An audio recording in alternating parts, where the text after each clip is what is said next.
I want a woman that's going to arouse my intellect as well as my loins. Where will you find such a woman? In America. Coming to America is one of those rare comedies that never seems to get old. Decades after its release, fans are still quoting its funniest lines and debating the stories behind its most unforgettable moments. But beyond the laughter lies a fascinating history filled with hidden details, surprising casting decisions, behind-the-scenes drama, and facts that even longtime fans often miss. So what are these on-screen and off-screen details that fans never knew about? Join us as we unravel the 28 shocking facts about Coming to America you totally missed. Number 28. The hidden joke in the end credits. Most viewers stop watching Coming to America as soon as it ends. But there was one final joke the filmmakers saved for those who stayed through the credits. Among the acknowledgments is a special thanks to the Zamunda Film Commission. It sounds official, but there is one thing most people don't know. Zamunda is completely fictional, which means its film commission is too. The credit was simply a clever in-joke, presented as if the production had received support from the government of the imaginary African kingdom. It is an easy detail to miss, but it shows how much care went into building the world of Zamunda. And as you'll soon see, that was far from the only hidden surprise tucked inside this comedy classic. Number 27. How Coming to America shaped Eddie Murphy's multi-character career. By the time Coming to America ended, Eddie Murphy hadn't just played Prince Akeem. Before Coming to America, Eddie Murphy had always played one character at a time. This film changed that. Alongside Prince Akeem, Eddie also portrayed Clarence the Barber, Saul the elderly barbershop customer, and Randy Watson, the unforgettable lead singer of Chocolate. What made it unique was that each character had a distinct voice, personality, and appearance, making them feel like entirely different people. The success of those scenes proved that Eddie could carry multiple roles in the same film without distracting from the story. That breakthrough became a defining part of his career. While Eddie was hiding behind layers of makeup, something else was hidden on set that no one suspected. Number 26. The McDowell's vs. McDonald's story. One of the funniest running jokes in Coming to America is McDowell's, the fast food restaurant that insists it has golden arcs instead of the golden arches and sells the Big Mick instead of the Big Mac. The joke became so iconic that many fans assumed the restaurant was created entirely on a studio set. Although the film openly parodied McDonald's, the production secured permission to use the spoof, allowing the joke to stay in the movie without legal trouble. Ironically, the restaurant standing in for McDowell's belonged to one of McDonald's biggest competitors. However, McDowell's was not the only movie illusion that fooled audiences for decades. Number 25. The film that became a massive box office success. Few people expected Coming to America to become one of the biggest hits of 1988, but that's exactly what happened. Made on a production budget of about $36 million, the film went on to earn nearly $289 million worldwide, making it the highest-grossing comedy released in 1988 and one of the biggest films of the year across all genres. At a time when studios often questioned whether films led by predominantly black casts could succeed globally, Coming to America shattered those assumptions. Its success also opened more doors for diverse stories in mainstream cinema. But the movie's biggest surprises weren't just at the box office. One of them came from Eddie Murphy's unexpected transformation behind the scenes. Number 24. The surprising inspiration behind Eddie Murphy's Saul character. Most fans remember Prince Akeem and Randy Watson, but one of Eddie's funniest transformations was hidden under layers of makeup. Saul, one of his characters, was inspired by the elderly Jewish man who spends his time arguing in the barbershop. Director John Landis has explained that Saul was partly conceived as a reversal of an ugly tradition from early American entertainment, when some white performers wore blackface to portray racist caricatures of black people. Instead of repeating that history, John Landis wanted to flip the idea by having a black actor disappear into the role of an elderly white Jewish man. As memorable as Saul was, another hidden detail in the film has remained unnoticed by many fans for decades. Number 23. The hidden Spike Lee Easter egg. This little detail appeared in Lisa McDowell's office. If you look carefully behind the door during one scene, you'll spot a framed photograph of filmmaker Spike Lee alongside his sister, actress and producer Joy Lee. The picture is never mentioned, and the camera never draws attention to it, making it a true blink and you'll miss it Easter egg. The production has never offered an official explanation for the image, but its presence has long been recognized by sharp-eyed fans. It was a tiny moment, but for fans who caught it, it added another layer to a movie already packed with memorable details. While audiences were spotting hidden Easter eggs on screen, an even bigger story was unfolding behind the scenes. Number 22. The lawsuit that changed Hollywood forever. Behind the success of Coming to America was a legal battle that threatened to change how Hollywood handled creative ideas. In 1990, Pulitzer Prize-winning columnist and screenwriter Art Buchwald won a major legal case against Paramount Pictures over the film's origins. Years earlier, Art Buchwald had sold the studio a story treatment about an African royal who comes to America and falls in love with an American woman. Although the finished film differed in many ways, the court found that Paramount had breached its contract with Buchwald. Although the case was eventually settled, its impact extended far beyond this one movie, influencing how studios handled story submissions and contracts. But the legal drama wasn't the only surprising chapter in Coming to America's history. Years later, the story continued in a way many fans never saw coming. Number 21. The forgotten Coming to America TV spin-off. After Coming to America became one of 1988's biggest box office hits, it did not take long for television executives to try expanding the story. In 1989, CBS developed a spin-off centered on Prince Tariq, Akeem's younger brother, who travels to America to attend college. Comedian Tommy Davidson was cast in the lead role, while Paul Bates returned as the loyal royal servant Oha. A pilot episode was produced and eventually aired as part of CBS Summer Playhouse. However, despite the popularity of the original film, the pilot failed to generate enough interest, and CBS decided not to move forward with the series. As a result, the show quietly disappeared and was largely forgotten by audiences. But while the television spin-off faded away, one part of the original movie has not been forgotten. Number 20. The real story behind the Soul Glow commercial. The hilarious Soul Glow commercial wasn't just a random joke. It was created as a parody of flashy hair product advertisements that were popular during the 1970s and 1980s. The over-the-top jingle, unforgettable slogan, and greasy hair effect were all designed to make audiences laugh, but the joke ended up becoming a cultural phenomenon. The catchy Soul Glow theme was written by legendary musician Nile Rodgers, giving the fake commercial an authentic feel. Decades after Coming to America premiered, and fans still quote the commercial, proving that one of the movie's funniest moments became one of its most lasting legacies. The next on the list is an unexpected name from the music world, who also became part of the film's story. Number 19. Paula Abdul's surprising role in the film. Before Paula Abdul became a global pop superstar, she had a surprising connection to Coming to America. At the time, she was building a reputation as a choreographer after working with the Los Angeles Lakers cheerleaders. Her work caught the attention of director John Landis, who brought her onto the film to choreograph the elaborate royal dance sequences seen during the opening celebration in Zamunda.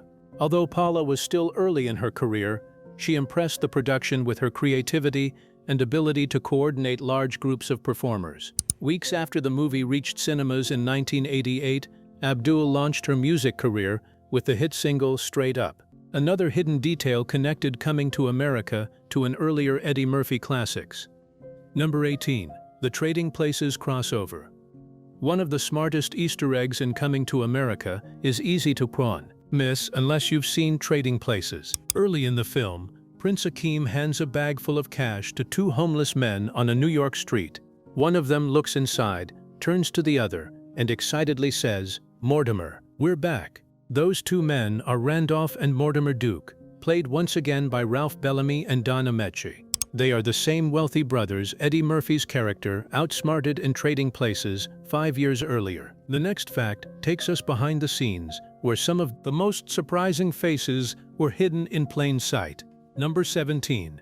Hidden cameos from Eddie Murphy and Arsenio Hall's own families. Coming to America is full of familiar faces, but a few of them belong to Eddie Murphy and Arsenio Hall's own family members. Rather than giving them major roles, the filmmakers slipped them into small scenes that most viewers never noticed. Eddie's stepbrother, Vernon Lynch, appears during the basketball arena sequence, standing in line near Prince Akeem. His uncle, Ray Murphy, also makes a brief appearance as the homeless man who tumbles down the stairs in Akeem and Semi's apartment building. Arsenio Hall's brother, Vondi Curtis Hall, can also be spotted in the film in small roles, including a vendor at the basketball game. Some more faces were even harder to recognize because they had not become stars as at then. Number 16. Future Hollywood stars you never noticed in the movie. One of the most enjoyable things about rewatching Coming to America is spotting actors who later became major Hollywood stars. At the time, most of them were completely unknown, making their appearances easy to overlook. Perhaps the most recognizable is Samuel L. Jackson, who plays the armed robber attempting to hold up McDowell's. Cuba Gooding Jr. also made a brief appearance as a customer in the barbershop. Actress Garcelle Beauvais appeared as one of the royal rose-bearers, while Sherry Headley, who played Lisa McDowell, made her feature film debut. Looking back, it is remarkable how many future stars were gathered in one production before fame found them, that audiences still love today. Number 15. How Coming to America helped inspire The Lion King. They saw two actors who brought authority and dignity to every scene. Their performances left a lasting impression, and just a few years later, Disney reunited them for another royal family. In 1994, James was cast as the voice of Mufasa in The Lion King, while Sinclair voiced Sarabi, Simba's mother and Mufasa's queen. Although Disney has never stated that Coming to America alone led to their casting, many fans and film historians have pointed out the clear connection. However, before James Earl Jones ever did, one legendary actor almost wore the crown of Zamunda. Number 14. James Earl Jones wasn't the first choice for King Jaffe Joffer. It is hard to imagine anyone other than James Earl Jones playing the powerful King Jaffe Joffer, but he was not the only actor considered for the role.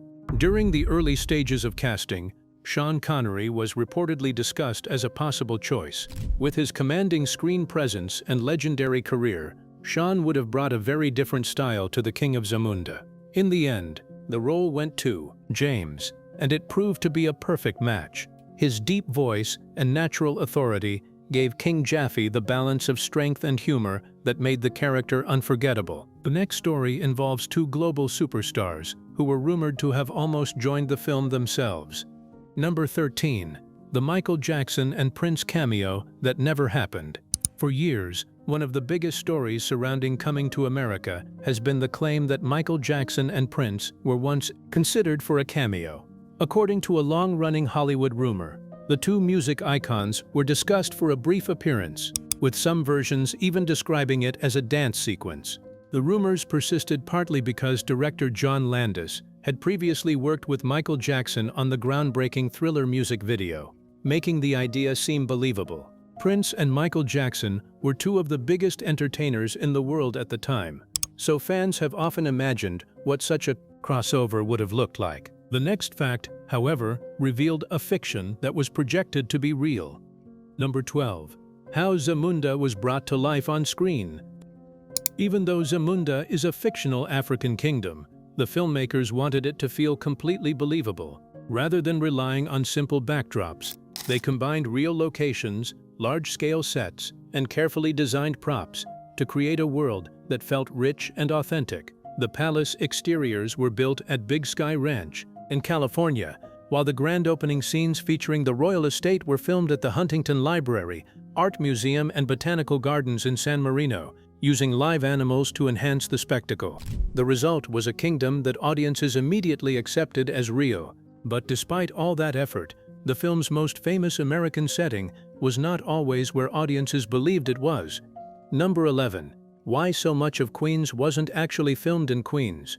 Prince Akeem chooses Queens simply because its name sounds fitting for royalty. It is one of the film's funniest running jokes. But despite the title and setting, much of what audiences believed was Queens was actually filmed somewhere else. Several of the neighborhood scenes were shot in Williamsburg, Brooklyn, including the apartment building where Prince Akeem and Semi lived and the barber shop below it. Other locations were created in Los Angeles. Even the elegant McDowell family home, presented as being in Queens, was actually a private residence in Hancock Park, Los Angeles.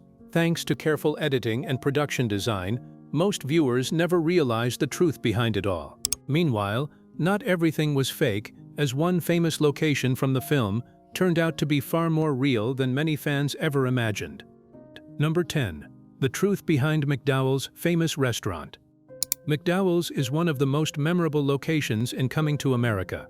But unlike Zamunda, McDowell's was built around a real place.